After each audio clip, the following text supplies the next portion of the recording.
जय स्वामीनारायण विद्यार्थी मित्रों, श्री स्वामीनारायण विद्यासागરની શૈક્ષણિક YouTube ચેનલમાં આપ સૌનું સ્વાગત છે।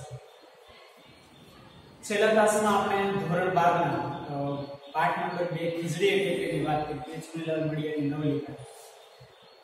પહેલું કાવ્ય છે નરસિંહ મહેતાનું પદ, જેના વિડિયો મેં પહેલા તમને બધાને મોકલ્યા હતા, પણ આપણે શાળા તરફથી એક આ પ્રયાસ કર્યો છે, તો ફરી એકવાર આપણે નરસિંહ મહેતાનું કાવ્ય અખિલ બ્રહ્માંડમાં એની વાત આપણે કરી રહી છીએ।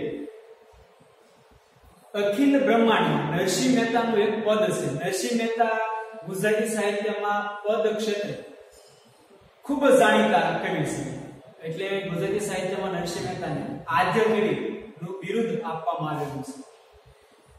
અખિલ એટલે આખા વિશ્વ, અખિલ એટલે આખું, અને બ્રહ્માંડ એટલે આખા વિશ્વ।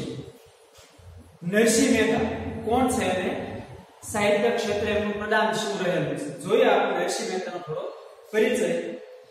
નરસિંહ મહેતાનો જન્મ અથવા તો નરસિંહ મહેતાનો સમયગાળો 15મું શતક માનવામાં, શતક એટલે 100 વર્ષનો સમય, 15મું શતક માનવામાં આવે છે। ગુજરાતી ભાષામાં એને આદ્ય કવિના નામથી ઓળખવામાં આવે છે। અલગ અલગ કવિના અલગ અલગ ઉપનામ છે, નરસિંહ મહેતાને આદ્ય કવિ તરીકે ઓળખવામાં આવે છે। મૂળ વતન નરસિંહ મહેતાનું હતું ભાવનગર જિલ્લામાં આવેલું તળાજા ગામ। નરસિંહ મહેતાના ગુજરાતી સાહિત્યમાં ઘણા બધા સાહિત્ય પ્રકારો હતા, તો એમનું સાહિત્ય છે એમણે પ્રદાન કરેલું છે। એમાં ખાસ કરીને એના જે આત્મચરિત્રાત્મક રચનાઓ છે એમની યાદી છે ઘણી બધી મોટી છે અને ખૂબ જ જાણીતી છે। ઘણા સમયમાં આપણા ગામડાઓમાં નરસિંહ મહેતાના આમાંથી ઘણા બધા ચરિત્રાત્મક રચનાઓ છે એ ભજવાતી હોય અથવા તો બોલાતી હોય છે। જોઈએ એમાંથી શામળ શામો વિવાહ, હાર, હુંડી, કુંવરબાઈનું મામેરું અને શ્રાદ્ધ, આ એમની મુખ્ય આત્મચરિત્રાત્મક પ્રકારની રચનાઓ ગણી શકાય। નરસિંહ મહેતા ગુજરાતી ભાષાના ઉત્તમ કોટીના ભક્ત કવિ છે। ભક્ત કવિ એને શા માટે કીધું? કારણ કે એ કૃષ્ણ ભક્તિથી રંગાયેલા હતા। જેમ મીરાબાઈ કૃષ્ણ ભક્તિથી રંગાયેલા હતા, એમ નરસિંહ મહેતા પણ કૃષ્ણ ભક્તિથી રંગાયેલા હતા। એમને મોટા ભાગના જ્ઞાન, ભક્તિ અને વૈરાગ્યના પદો આપેલા છે, કેમ કે એમને સંસાર સાથે કોઈ સંબંધ નહોતો। નરસિંહ મહેતા વિશેની ઘણી બધી વાતો આપણને ખબર છે કે ઘરમાંથી એનો તિરસ્કાર કરવામાં આવે, જૂનાગઢમાં જઈને વસેલા અને ભગવાન શ્રી કૃષ્ણની એમણે ભક્તિ કરેલી, તો એમના મોટા ભાગના જે પદો છે એ જ્ઞાન, ભક્તિ અને વૈરાગ્યને વિશે કેન્દ્રમાં લઈને સર્જેલા છે। મોટા ભાગના એમના જે પદો છે એ ઝૂલણા છંદમાં લખાયેલા છે। ઝૂલણા એક પ્રકારનો છંદ છે, જેમાં અમુક બંધારણ ખાસ ધ્યાન રાખવામાં આવતું હોય છે। નરસિંહ મહેતાના મોટા ભાગના પદો આજે પણ પ્રભાતિયા તરીકે આપણા લોકકંઠે વસેલા છે। સવારના સમયમાં જે ગીતો ગાવામાં આવે એને પ્રભાતિયા કહેવામાં આવે। પ્રભાત એટલે સવાર, તો આ પ્રભાતિયા ક્ષેત્રે પણ નરસિંહ મહેતા છે ખૂબ જ જાણીતા છે।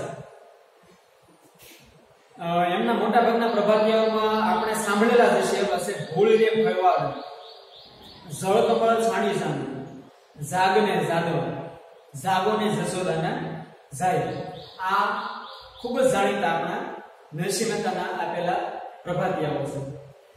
હવે આ પદમાં નરસિંહ મહેતા આપણને શું કહેવા માંગે છે?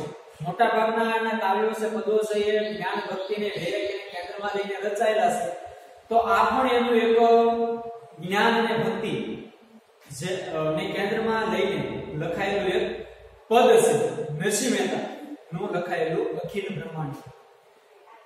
જોઈએ આપણે પહેલા કાવ્યના કેટલાક અઘરા શબ્દો। અખિલ એટલે આખું અથવા તો સમસ્ત એટલે કે બધું જ। જુઝવે રૂપે એટલે કે જુદા જુદા સ્વરૂપે। અનંત શબ્દ સમૂહ માટે એક શબ્દ પણ ગણી શકાય કે જેનો અંત નથી તેવું, એટલે અનંત। ભૂધરા, ધરા એટલે ધરતી થાય, ભૂ એટલે પણ ધરતી થાય, પણ આ ધરા એટલે ધારણ કરનાર, એટલે કે ભૂમિને ધારણ કરનાર। શ્રુતિ એટલે કે શ્રવણ દ્વારા પ્રાપ્ત થતું અથવા કરેલું। શ્રવણ એટલે સાંભળીને મેળવેલું અથવા પ્રાપ્ત કરેલું, પણ આયા વેદ જે આપણને સાંભળવાથી આપણને જ્ઞાન મળ્યું છે. એટલે વેદના અર્થમાં આપણે શ્રુતિ શબ્દ લેવાનો છે. સ્મૃતિ એટલે યાદ થાય, પણ આયા કાવ્યના અર્થમાં આપણે વેદ પછીના જે ધર્મ ગ્રંથો લખાયેલા છે તો ધર્મશાસ્ત્રો લખાયેલા છે એ સ્મૃતિના અર્થમાં લેવાના છે. કુંડળ એક પ્રકારનું ઘરેણું છે જેને કાનમાં પહેરવામાં આવે છે. પટંતર એટલે કે અંતર પટ અથવા તો આપણું માનસ પટ અથવા તો પડદો. કાવ્યમાંથી ઘણા એક વાક્યના પ્રશ્નો પૂછાઈ શકે છે તો સવિસ્તાર ઉત્તર કાવ્યનો જે કેન્દ્રવર્તી વિચાર છે એને સ્પષ્ટ કરવાનું કહી શકે. તો નાના પ્રશ્નો તમારી દ્રષ્ટિએ તમારા મનમાં કાંઈ હોય અથવા તો જે કાંઈ આવતા જશે આપણે વાત કરતા જઈશું. જોઈએ આપણે કાવ્ય છે પદ નરસિંહ મહેતાનો અખિલ બ્રહ્માંડ, આખા બ્રહ્માંડ. નરસિંહ મહેતા કહે છે કે અખિલ બ્રહ્માંડમાં એક તું શ્રી હરિ. શ્રી હરિ એટલે ભગવાનના અર્થમાં શબ્દ અહીંયા લીધો છે. આખા બ્રહ્માંડમાં જો કોઈ સર્વવ્યાપી હોય તો એ માત્ર ને માત્ર ઈશ્વર ભગવાન છે. નરસિંહ મહેતા કહે છે જુજવે રૂપે અનંત ભાસે. જુજવે એટલે કે અલગ અલગ સ્વરૂપે, જુદા જુદા રૂપે. આપણે એમ કહીએ કે ભગવાન એક જ છે, પણ એને આપણે અલગ અલગ નામથી ઓળખીએ છીએ. એટલે અહીં કીધું કે જુજવે રૂપે અનંત ભાસે. નરસિંહ મહેતા કહેવા માંગે છે કે ઈશ્વર તો એક જ છે, પણ એને આપણે અલગ અલગ નામથી ઓળખીએ છીએ, અલગ અલગ સ્વરૂપે. અનંત બ્રહ્માંડ કોઈક ને કોઈક જગ્યાએ દરેક જીવમાં અથવા તો દરેક કણમાં ઈશ્વર છે સર્વવ્યાપી વસેલો છે. શેમાં કયા સ્વરૂપે છે એની વાત કરે છે. દેહમાં દેવત્વ. દેહ એટલે શરીર. આપણા શરીરમાં પણ આપણા આત્મા રૂપે ઈશ્વર છે વસેલો છે, ભગવાન વસેલો છે. તત્વમાં તેજત્વ. દરેક તત્વમાં ભગવાન છે તેજ સ્વરૂપે વસેલો છે. શૂન્યમાં શબ્દ થઈ વેદવાસી. શૂન્યમાં પણ શબ્દ થઈને વસેલો છે. એટલે અખિલ બ્રહ્માંડમાં કોઈક ને કોઈક સ્વરૂપે ઈશ્વર છે સર્વવ્યાપી વસેલો છે. દેહમાં દેવ સ્વરૂપે છે, તત્વમાં તેજ સ્વરૂપે છે અને શૂન્યમાં શબ્દ સ્વરૂપે આ ઈશ્વર છે વસેલો છે. પવન તું, પાણી તું, ભૂમિ તું, ભૂધરા. ભૂધરા એટલે ભૂમિને ધારણ કરનાર. પવન પણ તું જ છે, એમ પાણી પણ તું જ છે. આ બધા પ્રકૃતિના તત્વો છે. તો આ તત્વોમાં પણ ઈશ્વર રહેલો છે. પવન સ્વરૂપે વસેલો છે, પાણી સ્વરૂપે વસેલો છે, ભૂમિ સ્વરૂપે વસેલો છે, ધરતી સ્વરૂપે વસેલો છે અને આ આખું ધરતીને ધારણ કરનાર ઈશ્વર તો એક જ છે. આ ઉપરાંત વૃક્ષ થઈ ખુલી રહ્યો આકાશ. વૃક્ષમાં પણ ઈશ્વર રહેલો છે અને આકાશમાં આ વૃક્ષ છે વિકસી રહ્યું છે તો ખુલી રહ્યું છે. વિવિધ રચના કરી અનેક રસ લેવાની. ઈશ્વરે ધરતીની રચના કરી અને એમાં અલગ અલગ તત્વો એમણે આપ્યા અને આ અલગ અલગ રચનાઓ છે એમણે વિવિધ રસ લેવા માટે કરેલી છે. પ્રશ્ન પૂછાય કે ઈશ્વરે પૃથ્વીની રચના શા માટે કરી? તો એનો ઉત્તર છે વિવિધ રસ લેવા માટે. શિવ થકી જીવ થયો એ જ આશય. શિવ મટીને ઈશ્વર છે જીવ બન્યો. આ પૃથ્વી પર રહેલા અનેક તત્વોનો રસ લેવા માટે. એટલે શિવમાંથી, ભગવાનમાંથી એ જીવ બન્યો અને પૃથ્વી ઉપર આવીને વસ્યો. શિવ થકી જીવ થયો એ જ આશય. પૃથ્વી પર રહેલા અનેક તત્વોનો રસ લેવા માટે શિવમાંથી ઈશ્વર જીવ થયા છે. વેદ તો એમ વધે. વધે એટલે કહે. વેદ એટલે આપણા હિન્દુ ધર્મના 4 વેદ: સામવેદ, ઋગ્વેદ, અથર્વવેદ અને યજુર્વેદ. આ 4 વેદોમાંથી શું કહેવા માંગ્યું છે? 4 વેદો શું કહે છે? શ્રુતિ, સ્મૃતિ, શાસ્ત્ર. શ્રુતિ એટલે વેદો દ્વારા, શ્રવણ દ્વારા આપણને પ્રાપ્ત થયું છે. શું કે ઈશ્વર એક છે અને સ્મૃતિ એટલે કે વેદ પછી જે ધર્મશાસ્ત્રો લખાય એ ધર્મશાસ્ત્રો પણ આપણને એમ કહે છે કે કનક કુંડળ વિશે ભેદ ન હોય. કનક એટલે સોનું, કંચન, સ્વર્ણ, આ બધું આ શું કહે છે આપણને? કનક કુંડળ વિશે ભેદ ન હોય. સોનામાં અને સોનામાંથી બનાવેલા ઘરેણામાં ભેદ એટલે તફાવત હોતો નથી. કનક કુંડળ વિશે ભેદ ન હોય. સોનામાં અને ઘરેણામાં કાંઈ તફાવત નથી. ઘાટ ઘડિયા પછી નામ રૂપ જુજવા. મૂળ તો સોનું છે, પણ સોનામાંથી એનો જે કારીગર છે એ અનેક પ્રકારના ઘરેણાઓ બનાવે છે. સોનામાંથી એ હાથમાં પહેરવાની બંગડી બનાવે, ગળામાં પહેરવાનો હાર બનાવે, પગમાં પહેરવાની ઝાંઝર બનાવે. તો આ બધી વસ્તુ છે એ સોનામાંથી બનેલી છે, પણ એને કારીગરે અનેક ઘાટ આપીને એક ઘરેણું એને નામ આપેલું છે. કનક કુંડળ વિશે ભેદ ન હોય. કુંડળ એક કાનમાં પહેરવાનું ઘરેણું છે. આ કુંડળને પણ સોનામાંથી બનાવવામાં આવે છે. ઘાટ ઘડિયા પછી નામ રૂપ જુજવા. ઘાટ એનો અપાઈ ગયો, સોનાને ઘાટમાં ઢાળી દેવામાં આવેલું છે. પછી ઈ ઘરેણાને એક ચોક્કસ નામ આપી દેવામાં છે. દાખલા તરીકે એના કાનમાં પહેરવાની બુટી બનાવી તો ઈ ઘરેણાને પછી બુટી તરીકે ઓળખવામાં, પણ અંતે તો અંદરમાં સોનું રહેલું છે. બંગડી બનાવી તો બંગડીને નામ આપ્યું છે બંગડી, પણ બંગડી બની તો સોનામાંથી છે. એટલે ઘાટ ઘડાઈ ગયા પછી એને નામ આપવામાં આવશે. પણ આગળ શું કહે છે? અંતે તો હેમનું હેમ હોય. હેમ એટલે પણ સોનું, કંચન એટલે પણ સોનું. એટલે સમાનાર્થી શબ્દોમાં કે પછી અનેકાર્થી શબ્દોમાં આ હેમ, સોનું, કંચન, સ્વર્ણ, સુવર્ણ આ બધા સોનાના પર્યાયવાચી છે, તો સમાનાર્થી શબ્દો છે. અંતે તો હેમનું હેમ હોય. નામ અપાઈ જશે બંગડી, બુટી, ઝાંઝર, પણ અંતે તો એમાં સોનું રહેલું છે. પણ એને ઘાટ અપાઈ ગયો છે એટલા માટે આપણે એને અલગ અલગ નામથી ઓળખીએ છીએ. એટલે અંતે તો એમાં સોનું એટલે કે હેમનું હેમ હોય. અંતે તો એમાં સોનું જ રહેલું હોય છે. ગ્રંથે ગરબડ કરી, વાત ન કરી ખરી. ખરી એટલે સાચી. ગ્રંથે એટલે આપણા જે ધર્મ ગ્રંથો છે, કવિ કહે છે કે એને ગરબડ કરી. એમણે શું કર્યું? વાત સમજાવવામાં જે ઈશ્વર વિશેની વાતો કરી છે એમાં ધર્મ ગ્રંથોએ કઈ ગડબડ કરી છે. પ્રશ્ન આવે કે ગ્રંથોએ શું કર્યું છે? તો ગડબડ કરી છે. કેવી ગડબડ કરી છે?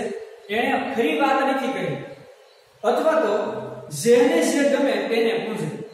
ઈશ્વરને સર્વવ્યાપી સમજાવવામાં ગ્રંથ છે એને ગડબડ કરી છે. એટલે મનુષ્ય છે, વ્યક્તિ છે, એ જે ભગવાનને માને છે એને એ પૂજે છે અથવા એની એ પૂજા કરે છે. જેને જે ગમે તેને પૂજે. જે ભગવાનને જે વ્યક્તિને જે ભગવાન ગમે છે એની જે પૂજા કરે છે. મન, વચન, કર્મથી આપ માની લઈ. મનથી, વચનથી અને કર્મથી એ જે ભગવાનને એને ગમે છે એને જે પોતાના માની લે છે. ઈશ્વર એ પોતાના માને છે. મન, વચન અને કર્મ એટલે કે કામથી.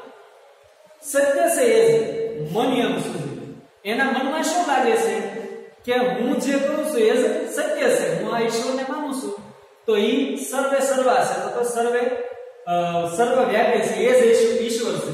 આવું વ્યક્તિ માને છે. કારણ કે ગ્રંથ છે આ સમજાવવામાં ક્યાંક ને ક્યાંક સિદ્ધ થતો સાબિત થઈ શક્યો નથી. એટલે ઈશ્વરને માનવામાં વ્યક્તિ છે પોતાને ગમતા હોય એ ઈશ્વરની પૂજા કરે છે અને એને પોતાના સર્વે સર્વા માની લે છે. વૃક્ષમાં બીજ હતું, બીજમાં વૃક્ષ હતું. શું કીધું? અહીંયા વૃક્ષ અને બીજનો કાર્ય કારણ સંબંધ છે એ આપણને સમજાવ્યો છે. કોઈ પણ કાર્ય કારણ વગર સંભવી ન શકે. એટલે અહીંયા આપણને વૃક્ષ અને બીજના ઉદાહરણ દ્વારા કવિએ એ જ કીધું છે કે વૃક્ષમાં બીજ હતું અને બીજમાં વૃક્ષ હતું. બીજ હોય છે નામે પણ એમાં વૃક્ષ સમાયેલું છે. તો વૃક્ષ આ બીજને આપણે જમીનમાં વાવીએ એટલે એમાંથી જે વૃક્ષ તૈયાર થવાનું છે એ વૃક્ષ આખું બીજમાં સમાયેલું છે. એટલે આપણે એને વાવીએ ત્યારે એમાંથી વૃક્ષ છે વિકાસ પામે છે, તો ઉગે છે. એટલે કાર્ય વગર કારણ વગર કોઈ પણ કાર્ય છે શક્ય જ નથી. એટલે વૃક્ષ છે બીજનું, બીજ છે વૃક્ષનું કારણ છે, એમાં વૃક્ષમાં બીજ છે અને બીજમાં વૃક્ષ છે, એ પણ ઈશ્વર જ છે. જો પટંતર એ જ પાસે, પટંતર એટલે કે આપણા અંતરપટ નો પડદો. આપણા માનસમાં શું કીધું કે જો પટંતરો એ જ પાસે. નરસિંહ મહેતા કહે છે કે આપણા માનસપટ અથવા તો આપણા અંતરપટમાં શું પાસે રહેલું છે, એ નરસિંહ મહેતા કહે જો. ભણે નરસિંહ, ભણે એટલે કે કહે. નરસિંહ મહેતા શું કહે છે? એ મન તણી શોધના પ્રીત કરું પ્રેમથી પ્રગટ થશે. શોધના એટલે કે શુદ્ધતા. એ મન તણી શોધના, મનની શુદ્ધતા માટેના, તણી એટલે માટેના, મનની શુદ્ધતા માટેના પ્રીત કરું એટલે કે પ્રેમપૂર્વક વર્તન કરો, તો પ્રેમ ભાવથી વર્તન, પ્રેમથી પ્રગટ થશે. કોણ? ઈશ્વર. ઈશ્વરને આપણે પ્રાપ્ત કરી શકીએ નહીં, પણ આપણે એને પ્રેમથી પ્રાપ્ત કરી શકીએ. એટલે અહીં નરસિંહ મહેતા પણ એ જ કહે છે કે આપણે પ્રેમપૂર્વક અથવા તો હળીમળીને મૈત્રી ભાવપૂર્વકનું જો વર્તન રાખીએ તો જ આપણને ઈશ્વરની પ્રાપ્તિ થઈ શકે. સમગ્ર કાર્યનો ભાવાર્થ આપણને કવિ નરસિંહ મહેતા શું કહેવા માંગે? તમારે કાર્યનો કેન્દ્રવર્તી વિચાર સ્પષ્ટ કરવા માટેનો સવિસ્તારનો પ્રશ્ન પદ્યમાંથી અને ગદ્યમાંથી હોય. સામાન્ય રીતે ગદ્યમાંથી તમારે સવિસ્તાર પ્રશ્ન ઉત્તર દેવો થોડો સહજ અથવા તો સરળ બને, પણ જ્યારે કાવ્યમાંથી તમારે કોઈ સવિસ્તાર ઉત્તર આપવાનો હોય ત્યારે તમારે એને કાવ્યના કેન્દ્ર ભાવને ધ્યાનમાં રાખીને એનો વિચાર છે સ્પષ્ટ કરવાનો હોય છે. તો નરસિંહ મહેતા એના કાવ્ય દ્વારા આપણને શું કહેવા માંગ્યા છે, એનો જે ઉત્તર તમે તૈયાર કરો છો એ ઉત્તર છે તમારો કેન્દ્રવર્તી વિચાર તરીકે તમે લખી શકો.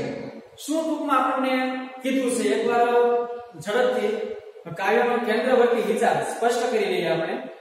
નરસિંહ મહેતા આપણને કહે છે કે સમગ્ર બ્રહ્માંડમાં ભગવાન સર્વવ્યાપી છે, પણ પરંતુ આપણે એને અલગ અલગ સ્વરૂપે માનીએ છીએ, તો એ અલગ અલગ સ્વરૂપે વસેલો છે, જેનો કોઈ અંત નથી. ધર્મ પ્રમાણે પણ અલગ અલગ નામથી ઓળખતા હોઈએ અને વ્યક્તિ પ્રમાણે પણ આપણે એને અલગ અલગ નામથી પૂજતા હોઈએ છીએ. દેહમાં એ દેવ છે, તત્વમાં તેજ છે અને શૂન્યમાં એ શબ્દ સ્વરૂપે વસેલો છે. પવન પણ ઈશ્વર છે, પાણી પણ ઈશ્વર છે અને ભૂમિ પણ ઈશ્વર જ છે, અને આ ભૂમિને ધારણ કરનાર પણ ઈશ્વર છે. ઈશ્વર જ વૃક્ષમાં ફૂલી રહ્યો છે અને આકાશને આમી રહ્યો. આકાશમાં એક ઘટાટોપ વૃક્ષ બનીને આ ઈશ્વર છે વિકસી રહ્યો છે. ઈશ્વરે પૃથ્વીની રચના કરી છે. શા માટે? વિવિધ રસ લેવા માટે. અને આ રસ લેવા માટે ઈ શિવ મટીને શિવ થયો છે અને એને પૃથ્વી ઉપર અવતાર લીધો છે. વેદ, આપણા 4 વેદો આપણને શું કહે છે કે શ્રુતિ એટલે શ્રવણ દ્વારા આપણને પ્રાપ્ત થયું છે, અને સ્મૃતિ એટલે કે વેદ પછીના જે ધર્મશાસ્ત્રો લખાયેલા છે એમણે આપણને શું કીધું છે કે કનક કુંડળ વિશે ભેદ ન હોય. વેદે આપણને કીધું કે સોનામાં અને ઘરેણામાં કાંઈ તફાવત કે ફરક હોતો નથી. જ્યારે સોનામાંથી ઘરેણા અથવા તો એને ઘાટ આપવામાં આવે છે ત્યારે એને ચોક્કસ નામ આપવામાં આવે છે, પણ એમાં અંદર તો સોનું જ રહેલું હોય છે. ગ્રંથોએ ગડબડ કરી છે, કેમ કે આપણને વાત સમજાવવામાં સક્ષમ રહ્યા નથી અને આપણે વાત સમજવામાં કોઈ જગ્યાએ ભૂલ કરી છે. એટલે આપણે જેને માનીએ છીએ એને જ આપણે પૂંજીએ છીએ અને આપણા મન, વચન અને કર્મથી આપણે એની પૂજા કરીએ છીએ, તો આપણે એને માની લઈએ છીએ. સત્ય એ જ છે એમ સૂચે છે. આપણને સત્ય આ જ છે, ભગવાન આ જ છે એવું આપણને લાગે છે. વૃક્ષમાં બીજ હતું અને બીજમાં વૃક્ષ હતું, એના દ્વારા કવિએ બીજ અને વૃક્ષનો કાર્યકારણ સંબંધ છે સ્પષ્ટ કર્યો હતો. ખરેખર તો આપણા અંતરપટમાં, આપણા મનના પડદા જે આપણને નજીક લાગે છે એ જ આપણે માનીએ છીએ. ભણે નરસિંહ મહેતા આપણને કહે છે કે આપણા મનને શુદ્ધ કરવા માટે આપણે પ્રેમપૂર્વકનું વર્તન કરવું જોઈએ. એટલે ઈશ્વર છે પ્રેમથી પ્રગટ થશે. બાકી આપણે એને ગોતવા જઈશું તો આપણને ઈશ્વરની પ્રાપ્તિ થઈ શકે નહીં. જોઈએ આપણે એના કેટલાક પ્રશ્નો. સમગ્ર બ્રહ્માંડમાં કોણ વ્યાપેલું છે? સમગ્ર બ્રહ્માંડમાં શ્રી હરિ અથવા તો ઈશ્વર છે વ્યાપેલો છે. પરમાત્માએ વૈવિધ્યપૂર્ણ સૃષ્ટિનું સર્જન શા માટે કર્યું છે? પરમાત્માએ વૈવિધ્યપૂર્ણ સૃષ્ટિનું સર્જન વિવિધ રસ લેવા માટે કર્યું છે. અખિલ બ્રહ્માંડમાં કાવ્યમાં વેદ અને સ્મૃતિ શાસ્ત્ર શું કહે છે? અખિલ બ્રહ્માંડમાં જે વેદ અને સ્મૃતિ શાસ્ત્ર દ્વારા આપણને કહેવામાં આવ્યું કે કનક કુંડળ વિશે ભેદ ન હોય, અથવા તો કનક અને કુંડળમાં ફરક હોતો નથી. પરંતુ એના જ્યારે ઘાટ આપવામાં, આકાર આપવામાં આવે છે ત્યારે એનું નામ છે આપવામાં આવે છે. તો આજનો આ કાવ્ય છે એ આપણે પૂરું કરીએ. પરંતુ તમારે આ કાવ્યની પાકી નોટ છે એ તૈયાર કરવાની છે અને શ્રી સ્વામિનારાયણ વિદ્યાસાગરની ચેનલ સાથે જોડાઈ રહો. ફરીથી નવા ક્લાસ દરમિયાન આપણે ફરી મળીશું. જય સ્વામિનારાયણ.